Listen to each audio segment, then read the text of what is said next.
집행권원이라고 부르는 거, 판결문 갖고 와야 돼. 5-2 판결문. 근데 우리는 이미 많이 공부했는데 오늘 이거 처음 온 사람들 보면 확정된 판결 얘기해 줬어. 그다음에 민사소송법에서 조금 얘기도 나왔고 또 나올 거기도 하고 하는데 자세히는 안 하는데 1심 판결만에 있어서도 강제 집행할 수 있게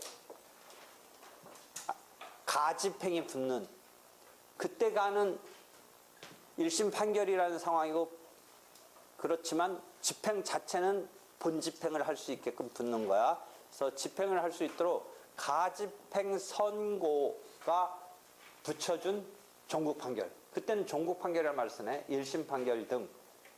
피고가 원고 청구를 기각시켰다면 가집행은 안 붙겠지. 근데 원고가 이겼어. 근데 그 내용이 재산권적인 청구야. 비재산권적인 청구에는 안 붙어. 재산권적인 청구에는 너 가집행 하려면 해라. 왜냐하면 피고가 항소하고 뭐 이러면 아직 확정이 안 됐지만 그 이전이라도 너가 돈 받을 거 있다라고 내가 말해준 1심 판결 갖고도 집행하려면 해라. 만약 집행했다가 승부가 항소심에서 뒤집히면 물어내긴 해야겠지만 네가 하려면 해라. 라고 가집행 선고부 이 판결이, 종국 판결이 내려졌을 때 그게 집행권원이 될 수 있어. 그 가집행 선고는 할 수 있다는 거지. 그다음에 세 번째 보면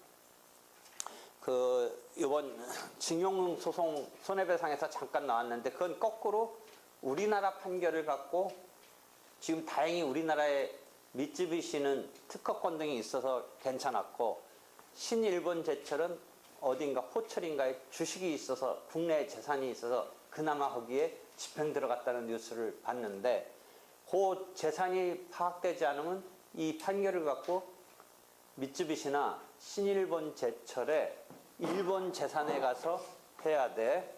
일본 재산에 가서 해야 되는데, 일본 재산에 가서 해야 되는데 마찬가지로 일본법하고 우리 법은 거의 비슷해. 뭐 제일 유사한데, 일본서 우리가 받은 판결을 갖고 일본서 받은 판결이니까 일본서 집행하는 거야. 뭐 일본의 어떤 집행법에서 의하는 건데, 만약 재산이 뭐 그게 섭외적인 거라서 한국의 채무자에 대한 판결이었고 일본서 내려진 판결이었고 한국의 재산을 가지고 대상으로 집행을 해야 되는 경우가 반대로 상정하면 돼. 생각해봐. 근데 이게 국내 판결이 아니라 외국 판결이니까 그때 집행을 하기 위해서는 외국 판결을 갖고, 외국 판결도 강제 집행을 할 수 있는 집행권원이 되는데 그 경우는 그것만 갖고 딸랑 안 되고 한국에서 한 번쯤 승인해서 집행할 수 있게끔 체킹을 조금 하는 게 있어. 그게 우리나라의 공서양속 등에 반하면 안 된다든지 우리 나름의 법질서에 맞춰서 할 수 있는지를 한번 체킹해 주는 게 외국 판결에 있어서의 승인. 그다음에 민사법 217조에 그게 나와. 그걸 통과하면서 집행할 수 있도록 법원이 이때 특별히 집행하도록 집행 판결을 내려줘. 그러니까 외국의 재판, 또 외국의 재판은 아니지만 중재 판정 같은 걸 갖고 우리나라에서 집행하려면 그런 과정을 거쳐서 그래서 여기 보면 보면 세 번째 외국 법원의 확정 판결 등의 집행 판결.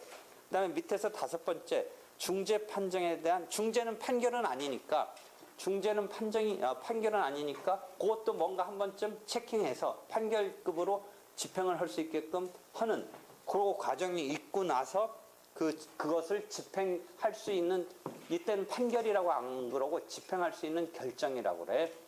그러니까 중재에서 결론이 나왔기 때문에 다시 판결을 이렇게 막 복잡한 절차를 밟지 않고 결정으로 한번 체킹해서 할 수 있도록 다 결정 내려줘. 그럼 그런 걸 갖고 집행할 수 있다는 거지. 집행권원이 되는 거네. 그러니까 거의 우리가 이제 거의 됐네. 그 다음에 위에서 다섯 번째 민사소법의 마지막에 나오는데 간이한 어떤 구제수단으로 우리가 지급명령이라는 걸 얘기했지. 지급명령은 민사법 교과서에 제일 뒷부분에 나오고 조문도 뒷부분에 나오는데 이미 설명을 했어. 지급명령의 특징이 일단 모든 경우 쓸 수 있니 없니? 지급명령. 모든 분쟁에 쓸 수 없지. 어떤 경우에만 써? 금전, 기타 유가증권. 그러니까 부동산 등기 뭐 이런 거에 못 써. 소액 사건도 마찬가지인데 그럼 소액 사건하고 지급명령을 쓸 수 있는 게 간이한 수단인데 소액 사건 심판법은 판결차이고 금액적으로 지금 3천만 원 이하만 쓸 수 있어. 소액 사건은. 근데 그것도 등기 같은 건 못 쓰는 거야. 어떤 등기 청구 소송의 물건 그다음에 어떤 물건 인도 청구 소송이 설사 2천만 원짜리라도 그건 못 쓰는 거야. 금전 청구에만 쓰는 거야. 근데 지급명령은 그 제한도 없어. 5억짜리도 쓰고 10억짜리도 쓸 수 있어. 그 대신 금전 지급 청구여야 돼. 변론이 있어 없어? 변론이. 소액 사건에 있어서는 재판이니까 소액 사건은 금전적으로 그렇고 그 재판에 있어서 우리가 하나 특칙 같은 게 뭐 변호사 대리 원칙 같은 거에 특칙을 주고는 있지만 기본적으로 소액 사건 심판법이라고는 하지만 판결 절차인 거야. 근데 거기 소액 사건 심판법의 특이하게 지급명령과 비슷한 제도가 하나 들어가 있어. 이행 권고 결정이라는 게 들어가 있어. 한 5, 60%가 이행 권고 결정으로 가. 내용이 뻔하고 뭐 채무자가 갚아야 될 상황인 것 같이 보이면 소액 사건 심판으로 들어왔던 것을 그냥 이행 권고 결정 내려. 그럼 그게 지급명령하고 똑같은 그런 거야. 그걸고 한 3, 40%는 이제 분쟁이 있을 것 같으니까 아무리 소액이지만 그럼 이제 판결 절차를 밟는데 그 판결 절차가 약간 정식 재판 절차보다 정식 판결 절차보다 뭔가 이게 간이하게 뭔가 이렇게 특칙적인 게 많이 배려돼 있어. 이해되겠지? 소액 사건 심판 절차는 기본적으로 재판하는 거야, 판결하는 건데 어떤 쟁송이 없으려 보이는 거 그 들어온 소액 사건들 중에 들어온 것 중에 한 5, 60%는 이행 권고 결정을 한번 내려봐.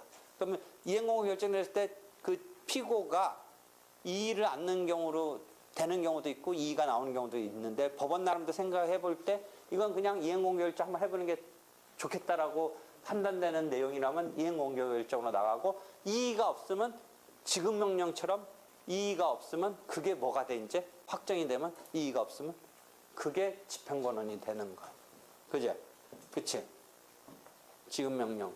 지급명령이든 소액사건 심판 절차 속에서 이행 권고 결정, 이행하라고 권고하는 결정이 나가는 거는 이제 마찬가지 맥락으로 보면 되는데 그게 둘 다 송달받고 2주간 불만 있으면 이제 이의를 하면 되는데 없으면 그대로 확정돼. 그러니까 그런 점에서 간이한 거야. 시간적으로 간이한 거고 본격적인 원피고의 싸움을 열지 않는 채 간이하게 신속하게 집행권한을 얻을 수 있는 거지. 그렇지?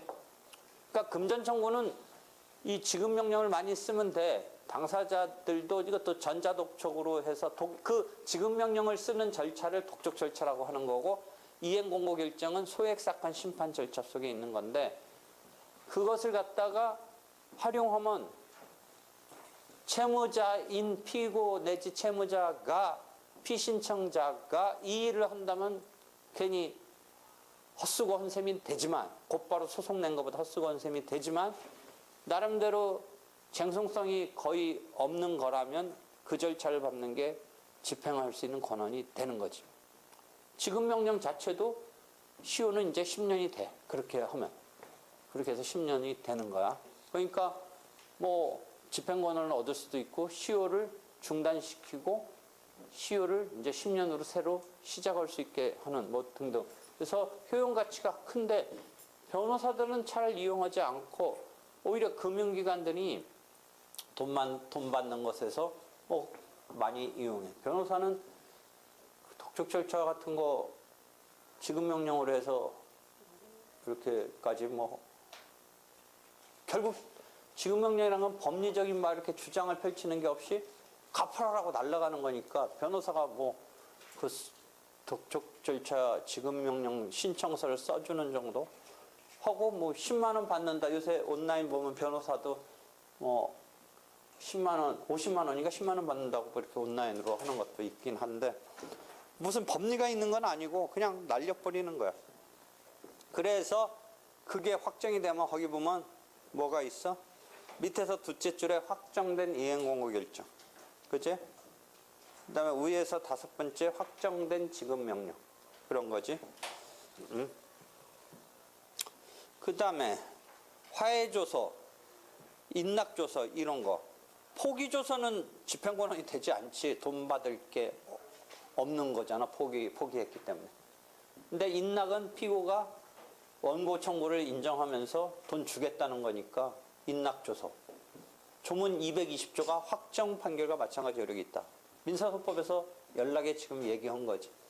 집행력 전 단계 기판력이 있는 거지. 보통은 그 범위는 같아. 그러니까 기판력이 있고 집행력이 있는 거지. 그런데 판결과 달리 당사자의 행위로 종료된 것은 집행할 수 있는 근거는 되지만 기판력에서 약간의 논란이 있었지. 확정 판결과 마찬가지 효력이 있다는 의미의 의미가 둘러싸고 기판력의 긍정 여부가 논란이 있었다라는 거 기억나지? 응? 그치? 그래서 화해조서 같은 경우가 기판력이 있냐 없냐. 다만 집행력은 있는 거니까 그냥 집행하면 된다. 근데 그 화해했던 내용이 상대방이 그것에 대해서 뭔가 나를 불만스럽게 했을 때 나는 삐쳐가지고 그럼 나 그 화해조서 찢어버리고 싶다가 기판력을 깨고 싶다 그런 얘기지. 상대방이 순수히 이행을 않는다든지 하면 그냥 집행하면 되는데 이 사람 마음은 그럴 바에 내가 네 사정을 봐줘서 이렇게 화해를 해. 그렇게 나를 골먹이 썩이면 라는 생각이 있을 수 있다는 얘기가 또는 화해를 할 때 뭔가 이게 온전한 내 의사에 있어서 뭔가 하자가 있었다. 그러면 판결은 이렇게 결론이 나면 재심에 있어서 봐봐. 어떤 뭔가 소송행위가 누적돼서 판결이 되는 거잖아. 그럼 이 소송행위에 있고 이 소송행위는 그럼 어떤 소송법의 법규 등에 따라서 이렇게 이루어지고 소송행위 뭐 이렇게 했는데 여기에 흠이 있을 때 하자가 있을 때 재심에 형사상 처벌받을 행위가 재심 사유니까 상대방의 사기, 강박 등에 의한 거니까 이때 소송행위도 취소, 무효화시킬 수 있지 않느냐 뭐 이런 논의. 그럼 화해는 소송행위 계약적인 거지 그 중에서. 그러니까 소송행위설로 본다면 이제 계약적인 소송행위가 되는 건데 그렇다면 함부로 이걸 갖다가 없던 거로 막 이렇게 한다든지 하는 게 안 되겠지. 즉 기판력이 있다는 게 그런 거지. 기판력이 뭐야? 막 그걸 번복하고 또 싸우려고 그러고 막 그거 무시하고 이런 거잖아. 그래서 화해 기판력 이건 소송행위이냐 화해가 인락의 기판력 인락이 소송행위냐 이런 거하고도 또 매치되는 개념이라고 민사소법에서 계속 얘기했던 거지.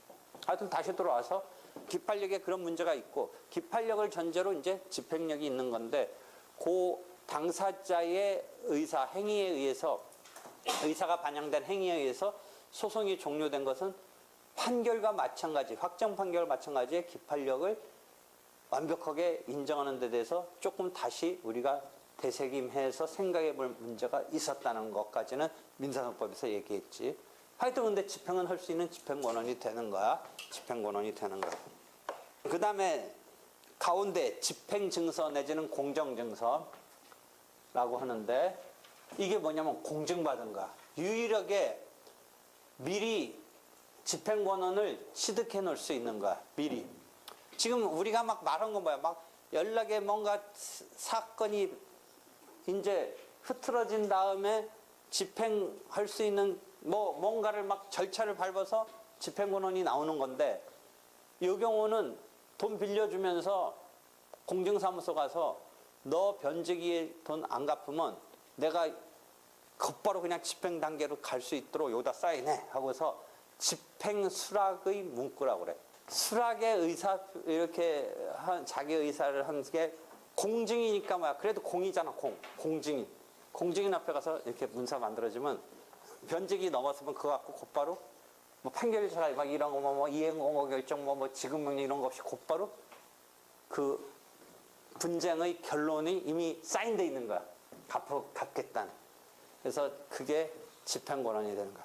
이거야. 그러니까 금융기관이나 제2금융기관은 돈 빌려줄 때 이거 많이 써. 대부분 요거 왜냐면 이거 채무자가 같이 가서 해야 되는데 채무자한테 의임장 받으면서 돈 빌려줄 때 의임장 몇 개 받으면서 자기네가 채무자 의임장 가지고 가서 단독으로 양쪽 걸 다 서류를 가지고 가서 받기 때문에 이 채무자 돈 빌리는 사람은 일단 돈 빌리는 데서 입장에서 볼 때는 뭐 따지거나 뭐 어떻게 되는지 모르고 서류 떼오라면 떼오는 대로 가서 갖다 주는데 사실은 그게 다 공증이 작성될 확률이 많아.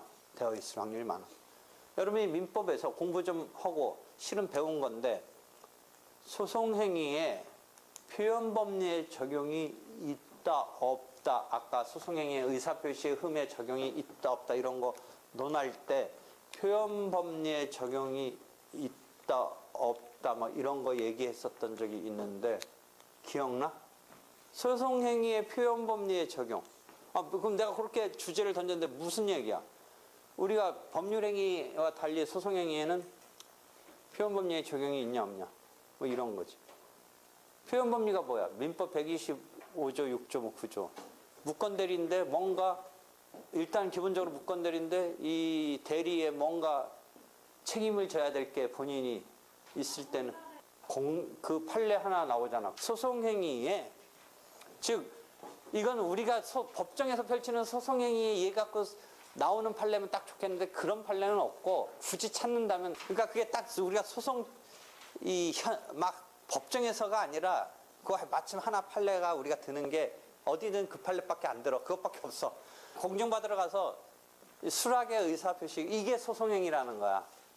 수락 사실은 집행의 수락의 문구인데 그게 소송행위인데 그게 무건대리적으로 도장 마음대로 갖고 의임장 가서 한 경우에 있어서 그 책임을 져야 될 사람이 내가 이 사람한테 도장 주고 그런 시킨 적이 없다라고 하는 주장을 했어. 그래서 뭐 표현법리 뭐 적용이 있냐 없냐 네가 그럼 책임 이렇게 대리인인 것처럼 뭔가 평소 하지 않았냐 뭐 이런 건데 불러줘봐 그래서 읽어줘봐 그 부분. 그러니까 거기가 뭐냐면 아까 말대로 금융기관 막 이런 데서 엉겹길에 제2금융기관 갔는데 막 그 문서가 작성된 건데 그 자기가 시킨 적도 없는데 막 자기 문서로 작성된 거야. 우리가 일반적으로 보증도 그런 경우 많아. 보증도 막 배우자끼리 뭐 실은 오케이 해주었는데 나중에 발표하는 경우도 있어. 우리가 보증이 되려면 돈 빌린 거는 뭐 금융권에 확실히 빌렸는데 이 보증인이 된 사람 입장에서 보면 자기가 보증 쓴지도 모르고 보증됐다라고 하는 거야. 그런데 많이 나오지. 네 도장 갖고 왔다. 그럼 내 도장 이 사람이 마음대로 쓴 거다. 뭐 내 도장 대리인으로 쓴 건다. 그럼 또 헛쪽은 뭐라고 그래? 네가 이 사람한테 대리권 준 것처럼 우리는 봤다. 정당한 이유가 있다. 믿은데 정당하다. 이런 싸움 많아. 그러니까 요것도 그런 싸움이지. 너 정당한 대리인으로 본 데 대해서 정당하게 우리가 그렇게 생각했다.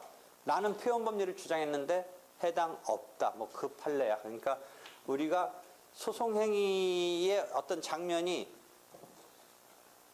딱 그 장면에서 이렇게 판례가 나오는 게 해필이면 그런 건 없고 마침 그 강제 집행을 받겠다고 하면서 그 공증 맡기는 걸 촉탁이라고 하거든. 그 촉탁에 어떤 대리인이 등장하고 이게 무건대리인데 책임을 져야 되느냐 마느냐 해서 표현법리로 해서 책임져야 된다는 거로 가려고 했는데 상황은 그런 게 깔려 있기 때문에 주장했는데 어디서 커튼당했냐면 아예 적용이 없다. 그러니까 표현법리의 요건이 충족되느냐 안 되느냐 우리가 실체법에서 맨 그런 거 싸움을 하는데 소송행위에서는 그런 싸움 할 필요가 없어. 아예 표현법리의 요건이 맞은들 어떻고 요건에 해당한들 어떻든 안 해당한들 어떻든 상관없이 아예 그런 룰이 적용 자체가 없다라고 하는 거야. 소송행위는. 소송행위는 절차적인 진행 때문에 그 실제법의 룰이 적용이 없는 거. 표현법리에 적용이 있겠느냐가 테마인데 그 판례가 딱 요것밖에 없어. 근데 실제 학설은 표현법리에 적용이 소송행위라고 꼭 없다고 할 필요 뭐가 있느냐라고 해서 학설은 표현법리의 적용을 뭐 있다고 유추 적용하자는 입장도 있고 지금 판례처럼 또는 학설의 일부는 부정하자는 입장도 있고 절충설도 있어, 절충설. 응? 실제 사례 문제는 뭐 갖고 나오냐면 그 공증 갖고 안 나오고 실제 사례 문제는 뭘로 나오겠냐, 표현법은. 대표이사. 대표이사도 회사의 대표이사도 법정 대리에 준하니까 회사 대표이사 갖고 문제를 표현법리에 적용을 네. 어떤 사례냐면 여러분이 혹시 사례 문제 공부해 보면 회사의 대표이사를 등기부에 A라고 올려놨는데 그건 그냥 A라고만 올려놓고 실제는 B라는 사람이 대표이사야. 그러니까 상대방 입장에서는 등기부에 올라가 있는 A를 믿고서 했는데 나중에 B가 뭐 했다. 뭐 이런 등등에 있어서 이 등기부에 올린 것을 믿었으니까 뭐 설사 A가 실제 등기에 올라갔지만 아니라고 하더라도 뭐 표현법리에 주장을 하려는 뭐 이런 거 갖고 사례 아니네. 실제 표현법리의 적용이 표현대표이사를 갖고 내. 왜냐하면 회사의 대표이사는 회사와의 관계에서 법정 대리에 관한 규정을 준용한다라고 되어 있기 때문에 64조에 아마 그거 갖고 이제 가공의 문제를 내는데 판례는 지금 왜 여기까지 얘기가 갔냐면 공정증서, 집행증서 이걸 이해시키려고 하는 거야. 여러분이 상당히 많이 쓰는 제도야. 여러분은 돈을 빌려본 바가 없어서 이런 거를 모르겠지만 돈 빌린 사람은 자기도 알게 모르게 그 제2금융권이 이렇게 작성돼. 그러다가 돈 갚아야 될 때 이제 이걸 갖고 집행을 들어온다든지 해. 그다음에 이런 게 없었을 때는 지급 명령 같은 걸 많이 신청하고 뭐 그래. 하여튼 그런 정도고 그렇게 해서 다 됐네. 밑에서 세 번째 조정조서. 조정도 화해급이라고 생각하면 돼. 민사조정법에 보면 그 재판상 화해에 마찬가지 효력이 조정조서 이게 있어가지고 이게 결국은 확정 판결과 마찬가지 효력급으로 다 되는 거야. 이렇게 해서 지금 집행권원이 이제 설명이 됐어. 그래서 5-5는 확정된 종국 판결, 5-6은 가집행 선고가 붙은 확정되지 않았지만 종국 판결. 그 5-7의 밑에 박스가 이건 시험 문제 같은 건 나오지는 않는데 되게 궁금해하는 것 중에 하나. 1심 판결에 대해서 가집행을 갖고 집행을 해버렸어. 그러면서 항소심이 열리는 거야. 원래는 기다렸다가 확정돼서 확정 판결로 집행해도 되는데 뭔가 때문에 1심 판결 돈 받을 수 있는 것 같고 집행을 했어. 그럼 항소심 진행 중에는 어떠니? 집행을 했으니까. 그래서 집행에 의해서 변제 받았어. 그럼 항소심에서는 어떻게 본다면 돈 줄 의무는 소멸했잖아. 그 시점에서 잘 봐봐. 1심에서 주라고 했어. 항소했어. 항소하는 와중에 집행 들어가서 변제 받았어. 그러면 항소심에서는 어떤 상황이니? 고지것대로 하려면. 끝났잖아. 갚았잖아. 소멸됐잖아. 그래도 항소심은 심리한다 그 얘기야.